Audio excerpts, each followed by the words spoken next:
Le damos gracias a Dios por esta tarde. Nosotros en Cuba decimos que es de noche porque son las 7 de la noche, pero acá le dicen la tarde.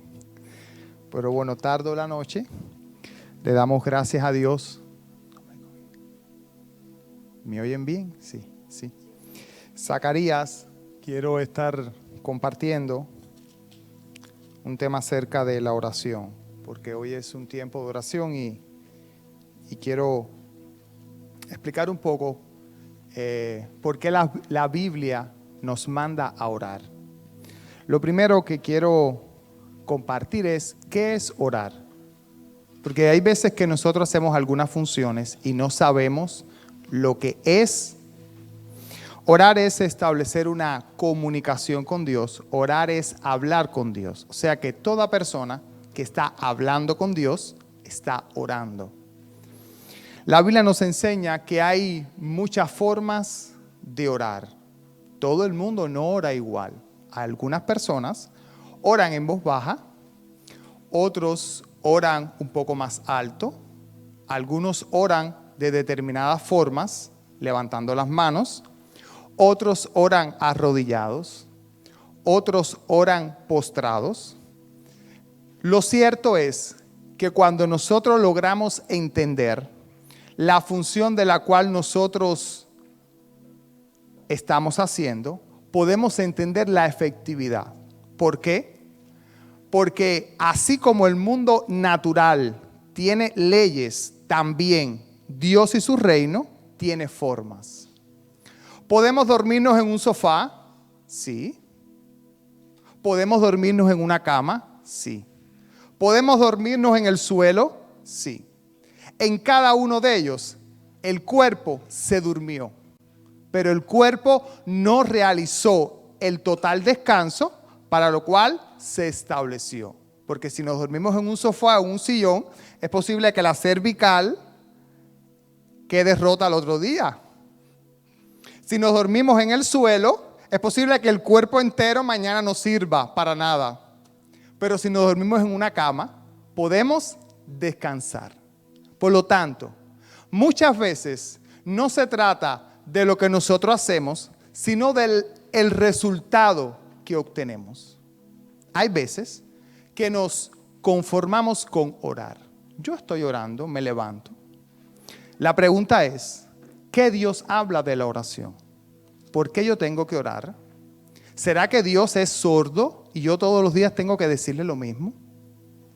No nos enseña la Biblia que Dios es eterno. Por lo tanto, una persona eterna está fuera del tiempo y el pasado, el presente y el futuro no existen en la mente de Dios, sino que en su concepto de eternidad, Dios sabe todas las cosas que van a ocurrir. Por lo tanto, ¿para qué tengo que orar? ¿Acaso Dios no puede hacer algo por sí solo? ¿Acaso tengo que yo, un pecador, pedirle a Dios que haga algo? Todos nos hemos hecho esas preguntas. ¿Por qué tengo que orar? ¿Por qué Dios va a atender mi súplica? ¿Por qué? Zacarías 12:10. Quiero comenzar en esta noche hablando acerca de una profecía de la cual años y cientos de tiempo atrás habló este profeta. Y nos dice la palabra de Dios.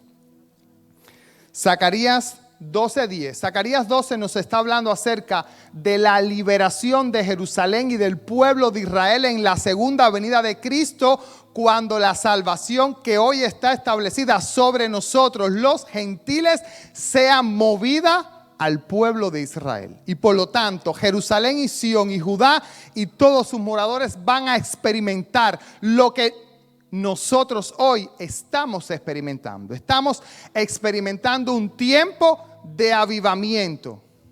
Estamos experimentando un tiempo en el cual hay un derramar del Espíritu de Dios. Eso es lo que la escatología o la profecía bíblica nos enseña. Zacarías 12:10 nos dice: y derramaré sobre la casa de David y sobre los moradores de Jerusalén espíritu de gracia y de oración. Y mirarán a mí, a quien traspasaron, y llorarán como se llora por hijo unigénito, afligiéndose por él como quien se aflige por el primogénito. Y nosotros, cuando tenemos una Biblia, allí en la parte de abajo nos da una alusión de cómo Juan 19 fue el cumplimiento de esta profecía.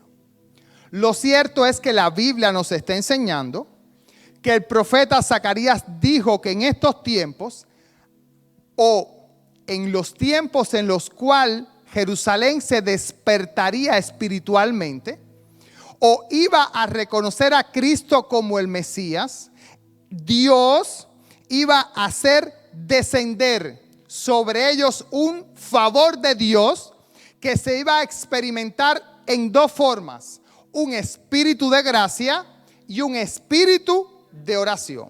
Cuando estamos hablando de espíritu, la Biblia no está diciendo que es un fantasma o que es alguien que entró dentro de nosotros como si fuera algo extraño, sino que es la ministración del Espíritu de Dios que está derramando, que también Isaías 11 nos dice que este espíritu está en los 7 espíritus de Dios. O sea, es una manifestación del Espíritu de Dios. E Isaías 11:2 nos enseña que este Espíritu de Dios es santo y ministra al creyente santidad, consejo, sabiduría, fuerza, inteligencia. Por lo tanto, el profeta nos está diciendo que cuando alguien logra conocer a Dios, de parte de Dios llega sobre su vida la gracia de Dios y un espíritu de oración.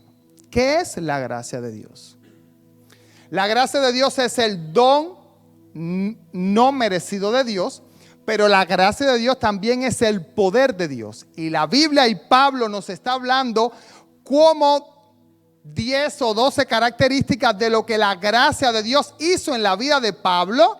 Fortaleció su debilidad, le dio salvación, produjo en él una transformación, le manifestó el camino de Dios. Y la Biblia nos está diciendo que hay sobre aquellos. ¿Qué características tienen? Dice que Dios iba a derramar en Jerusalén, cuando sea despertada, un espíritu de gracia y de oración, y entonces iban a mirar a Cristo, iban a ver a Cristo. Y el pasaje hace alusión, o la profecía es citada por Juan, cuando el soldado hirió el costado de Jesús y Jesús soltó agua con sangre. Por lo tanto, cuando ellos se despertarían y verían la obra de Cristo, se derramaría sobre ellos un espíritu de gracia y de oración, y entonces iban a producir en ellos un efecto. ¿Cuál era el efecto? El efecto era que iban a comenzar a llorar.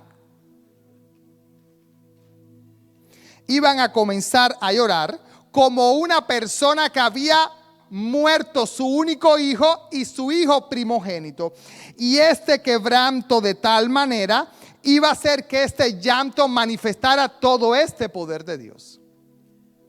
Hoy, esta gracia está sobre nosotros.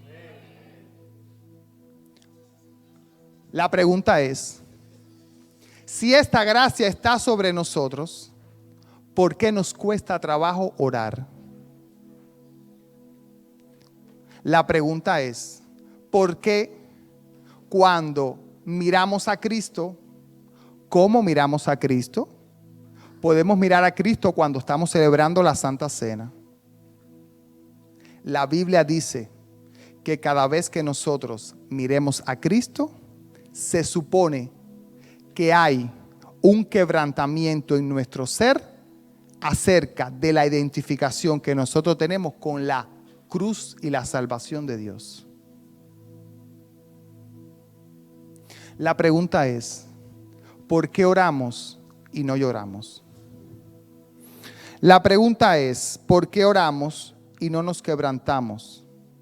La pregunta es, ¿por qué oramos y seguimos igual?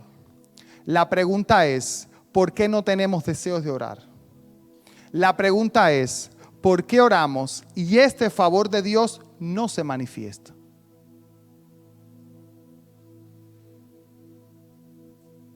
La Biblia nos está enseñando que hay una promesa que podemos alcanzar. Lo primero que tenemos que entender, ¿por qué Dios nos manda a orar? Yo voy a responder las preguntas. Es al final del mensaje. Yo voy a responder las preguntas. ¿Qué ha pasado en nuestro corazón? Que esto no se está manifestando.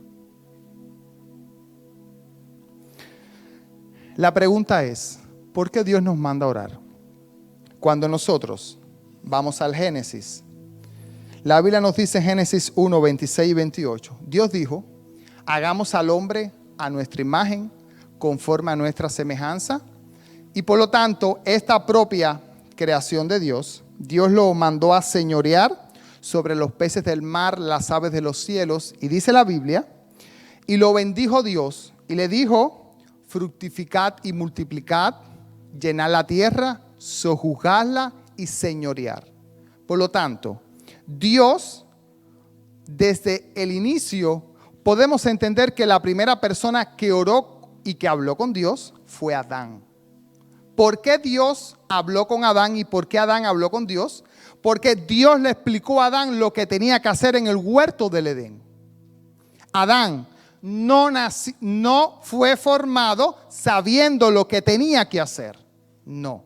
Dios le explicó a Adán la responsabilidad de lo que tenía que hacer. Por lo tanto, cuando estamos hablando de oración, estamos hablando de una revelación de propósitos, estamos hablando de una comunión, estamos hablando de una estrecha relación y enseñanza de Dios con un hijo. Por lo tanto, Dios le había dado estas 4 características a Adán: fructifica, multiplica, llena la tierra, sojúzcala y enseñoréate. Estaba hablando acerca de una característica. Dios es el creador de la tierra, pero Dios estaba delegando su autoridad a Adán para que Adán entonces pudiera gobernar la tierra. Entonces, es como un hombre que construye una casa y le dice a alguien, te doy la llave de la casa, tú me vas a cuidar la casa. Y el dueño se va. Por eso es que muchas parábolas de Jesús nos hablan de alguien que construyó una viña y que se fue. ¿Han leído esa parábola? Viñas que fueron construidas por un hombre y luego mandan siervos a recoger los frutos, matan los siervos y finalmente dice, voy a mandar el hijo, y matan el hijo. Y justamente nos da la alusión a lo que Cristo o a lo que Dios hizo con la tierra. Le entregó una autoridad al hombre para que el hombre entonces gobernara. Si el jardín salía bien, era la decisión del hombre. Si el jardín salía mal, era la decisión del hombre. La Biblia nos enseña que el hombre pecó porque escogió, y la Biblia nos enseña que Eva fue engañada, pero el hombre no fue engañado. Por eso es que la Biblia dice que el hombre incurre en transgresión, porque el hombre, cuando vio a Eva que había pecado y a Dios de este lado, el hombre escoge por Eva y se aleja de Dios. Dice que allí entró el pecado y por lo tanto entrega toda esta autoridad a Satanás, el diablo. Y entonces, por eso es que cuando Jesús está en la tentación, el diablo le dice, mira, todos estos reinos que tengo son míos, me los han dado. Por eso si yo quiero, te los doy. Póstrate y adórame. Por lo tanto, esta autoridad que había sido del hombre es entregada a Satanás. Por eso es que cuando Cristo viene, entonces hay 2 reinos o 2 influencias. Personas que están influenciadas bajo el reino de Satanás y personas que viven bajo la influencia de Dios. Mateo 28, 18 nos dice la Biblia que Jesús en sus últimos tiempos le dijo, toda autoridad me es dada en los cielos y en la tierra. Por tanto, id y hacer discípulos. Por lo tanto, esta autoridad que Cristo había conquistado para restablecer nuestra relación con Dios, ahora es nuevamente conquistada y es nuevamente tomada. Tenemos la autoridad que Cristo nos ha conquistado para poder cambiar las cosas. ¿Cómo cambiamos las cosas? ¿Por qué Dios requiere que yo ore? Porque yo soy el administrador. Porque hay leyes que Dios nos va a violar. Dios nos dio una decisión. Y hasta que nuestra voluntad no le abra paso a Dios, Dios no se va a manifestar. Esa es la ley de Dios. Dios quiere que todos los hombres sean salvos, pero hoy Dios no está al control de este mundo. Dios estará al control de este mundo en el reino milenial. Dios va a reinar en la tierra por 1000 años. En ese momento dice la Biblia que Dios y aquellos que serán resucitados van a gobernar con Dios. Pero hoy no. Dice la Biblia que ahí está el príncipe de este mundo. Dice la Biblia que el Dios de este siglo cegó el entendimiento para que las personas no reciban la verdad de Dios. Por lo tanto, hay dos reinos que están luchando. ¿Por qué tenemos que orar? Porque hay una ley que Dios nos dio. Es la ley de que Dios nos ha dado la decisión y el privilegio de hacer que su reino se manifieste. Por eso, Mateo 6 nos dice, los discípulos le dijeron a Jesús, enséñanos a orar. Y Jesús le dijo una verdad, Padre nuestro que estás en los cielos, santificado sea tu reino. Y le dice la esencia de la oración, venga tu reino. ¿Quién trae el reino de Dios? ¿Jesús? No. Ya Jesús lo trajo. Nosotros lo manifestamos. ¿Será que le estamos diciendo a Jesús, venga tu reino? Y hágase tu voluntad, como en los cielos, así también en la tierra. Ese es el objetivo de la oración. ¿Cuál es el objetivo de la oración? Decirle a Dios que venga su reino, pero no solo que venga su reino para que yo pueda experimentar paz y tranquilidad y beneficios de Dios. Porque hay veces que el reino de Dios se manifiesta en nuestra vida, pero la voluntad de Dios no se hace. Eso puede pasar. Hay veces que Dios nos da paz, que Dios nos responde una oración, que Dios nos da tranquilidad, que Dios nos da un buen trabajo, que Dios nos da descanso. Pero cuando Dios nos pide hacer su voluntad, estamos ocupados. ¿En qué? En el trabajo que Dios me dio. ¿Estoy alegre con qué? Con lo que Dios me respondió. No, Dios, ya yo no tengo tiempo para ti porque ya tú me diste lo que yo quería, ahora yo estoy en lo mío. Eso sucede. ¿Dónde sucede eso? Eso sucede en la Biblia, también en una parábola, porque Jesús dice que preparó un banquete y aquellos que mandó a llamar le dijeron a Jesús, estamos ocupados, no tenemos tiempo para ti ahora. Justamente en la bendición que Dios le había dado. Por lo tanto, cuando nosotros podemos entender la Biblia, podemos entender que este es el propósito de la oración. Es mi vida, es mi corazón que le está diciendo a Dios, yo quiero que venga tu reino y que la voluntad tuya, como se hace en los cielos, también pueda hacerse en mi vida. Daniel 9, del 1 al 3, quiero leer este ejemplo.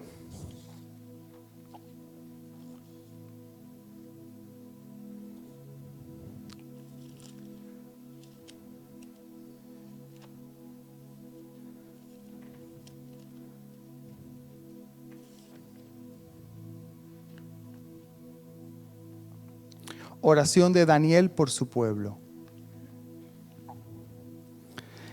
En el año primero de Darío, hijo de Asuero, de la nación de los Medos, que vino a ser rey sobre el reino de los caldeos, en el año primero de su reinado, yo, Daniel, miré atentamente en los libros el número de los años de que habló Jehová al profeta Jeremías, que habían de cumplirse las desolaciones de Jerusalén en 70 años. Y volví mi rostro a Dios el Señor, buscándole en oración y ruego, en ayuno, cilicio y ceniza. Y oré a Jehová, mi Dios, e hice confesión diciendo: ahora, Señor, Dios grande, digno de ser temido, que guardas el pacto y la misericordia con los que te aman y guardan tus mandamientos, hemos pecado, hemos cometido iniquidad, hemos hecho impíamente y hemos sido rebeldes, y nos has apartado de tus mandamientos y de tus ordenanzas. Esto es un ejemplo de alguien que está orando en la Biblia. Daniel está leyendo y resulta ser que en el tiempo correcto, en el año primero, Daniel se da cuenta de que había un problema. Israel había sido llevada cautiva por Babilonia, se habían pasado muchos años en idolatría, se los llevaron cautivos y Jeremías había dicho que ellos iban a estar 70 años presos en cautiverio. Resulta ser que llega el momento en el cual Daniel mira los escritos de Jeremías, porque al cabo de muchos años Dios le dijo a Jeremías que escribiera todas las profecías que Dios le había dado. Y Daniel se sienta a leer y dice: este es el año en el cual Dios le había dicho a Jeremías que por 70 años íbamos a estar en cautiverio. Hoy, este tiempo es el tiempo de ser libres. Eso fue lo que leyó. La pregunta es, ¿qué hizo Daniel? Ay, qué rico. Estoy esperando aquí a ser libre. Estoy esperando que vengan a libertarme. Señor, baja un ángel, baja una ayuda, baja el maná, porque yo sé, Señor, tú bajaste maná, baja algo. Háblale a otra persona. ¿Qué hizo Daniel? La Biblia lo dice claramente, versículo 3. Y volví mi rostro a Dios el Señor, buscándole en oración y ruego, en ayuno, cilicio y ceniza. Había una promesa que Dios había hablado, pero que había que alcanzar. Por eso muchas veces perdemos cosas. ¿Por qué las perdemos? Porque entendemos el deseo de Dios, pero nos sentamos, nos dormimos, nos entretenemos.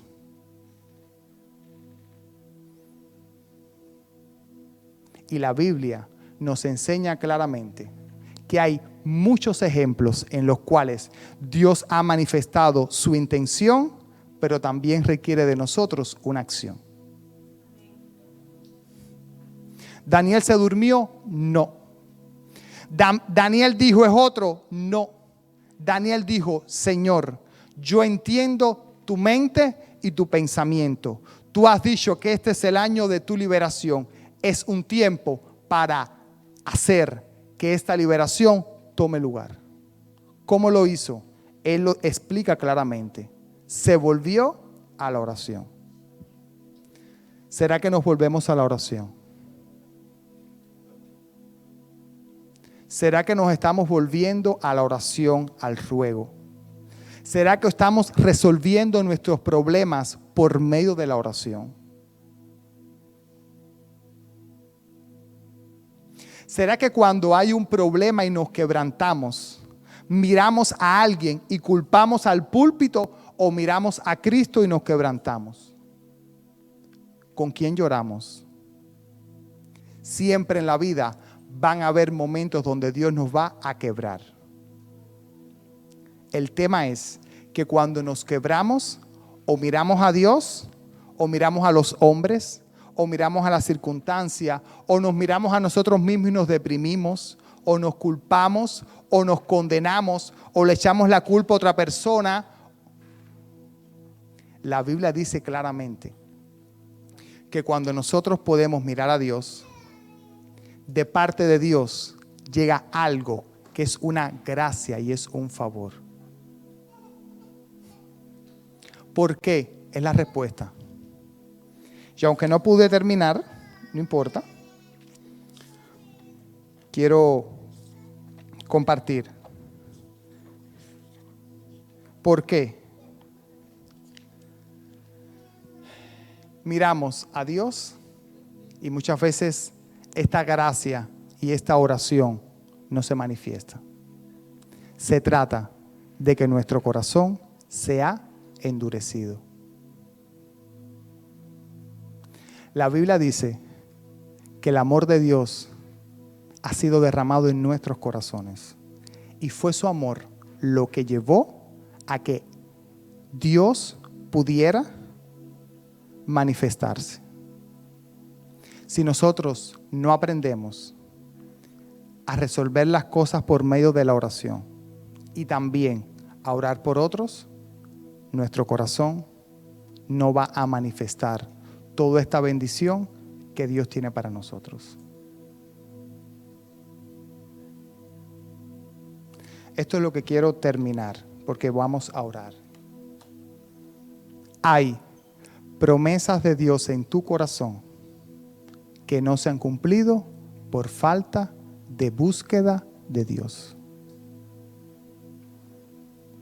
Yosmel, ¿por qué pasa esto? Es muy sencillo. Porque nosotros no entendemos la manera de Dios.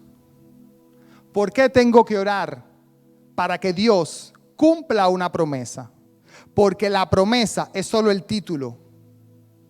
No sabes el tiempo, no sabes la forma, no sabes la manera, no sabes el camino, no sabes las personas. Necesitas más revelación.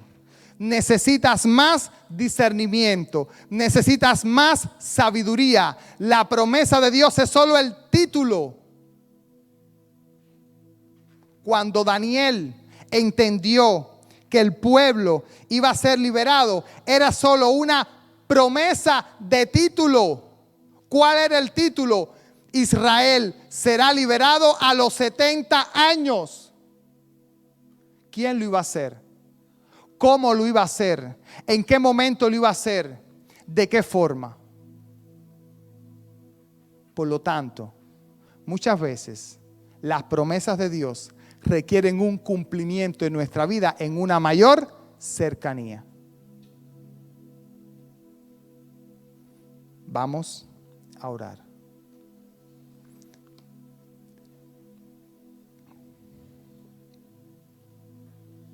¿Por qué vamos a orar? Vamos a volvernos a Dios. Necesitamos volvernos a Dios y que Dios nos vuelva a Él. Usted puede cerrar.